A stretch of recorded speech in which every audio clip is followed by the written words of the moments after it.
I found this gorgeous lace on a thrift store dress. Out of style, not my size, but too good to pass up. The tip of the pin is pointing to where the knitting and the lace are actually joined, and I'll show you how to do that. This is called Venice or Venice lace. It's available by the yard, but very expensive. Plus, I couldn't resist the color. I'm using Tam Diamante for this project, but I need the gauge to be a little bit larger than Diamante produces. That is so that the fabric that I'm knitting will be compatible with the width of the lace. Therefore, I added a second strand of yarn. The second strand is thinner than Diamante, and with the two combined, I'm getting about 6 stitches per inch, which should work fine. I want to use it as the hem of a knitted skirt. When you do that and knit right onto lace, whether you purchase it or salvage it, this is the kind of top you're looking for, something similar to this. Sturdy edge that's not overly thick. I'm holding it up against the machine to give you some perspective on what overly thick is. If this cord is as big as my finger, plainly hanging it onto the machine and knitting stitches through or around it is going to be way more challenging than what you're looking at. But you want it sturdy enough to work with and hold on. The spacing is not too critical because we have things that we can do to get a good cast on and get the spacing hung as needed. But there needs to be enough of the total width of lace to be half of the hip circumference of the skirt you want.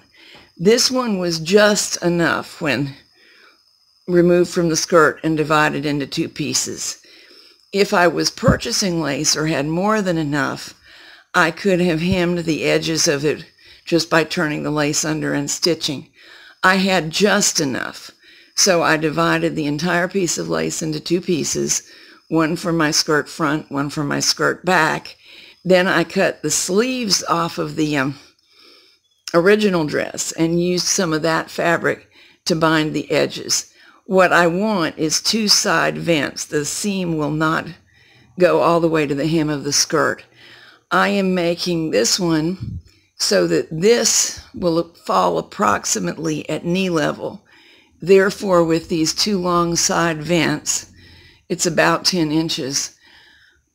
All of this will fall below my knee and I'll have freedom of movement to walk. If you have a hip size skirt all the way down and it goes down to below your calves, it's a somewhat restrictive walking circumstance. Many ladies manage it, but I'm not the most ladylike of women and it's not my thing.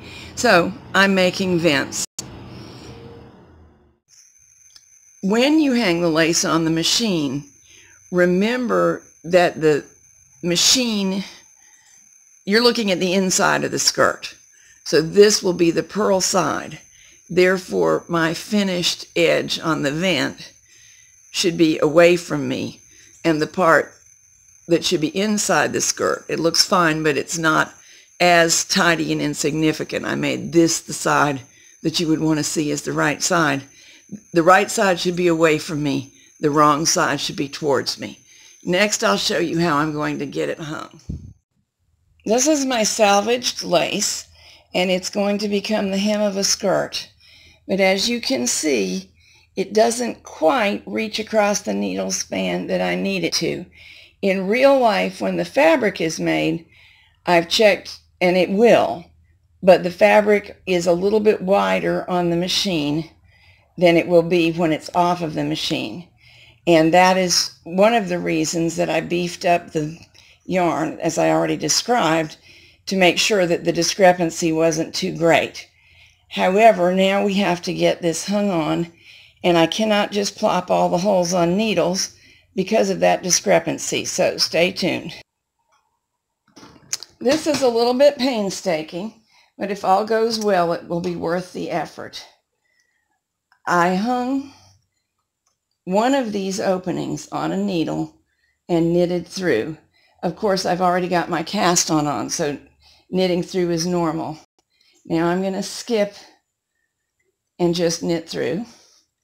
Now I'm going to hang the next opening. I've done my math, and what I know is that most of the time I'm going to want to hang an opening on every other needle. But every now and then I'm going to need to use the third needle. So there's an opening on a needle, knit through. And in order to get the extra comfort and the width that we need, you need these stitches when we knit through not to be skimpy. So I knitted through, I'm going to knit a stitch without hanging, knit an opening on a needle, knit, time for another opening to be hung.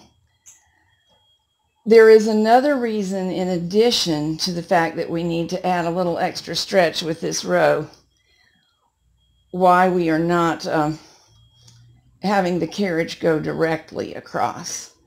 And that is because this is recycled lace and this top edge is a little bit thicker than the carriage would have an easy time knitting over. It might do it, but I sure do not think it's a smart idea to abrade my recycled lace. Do you?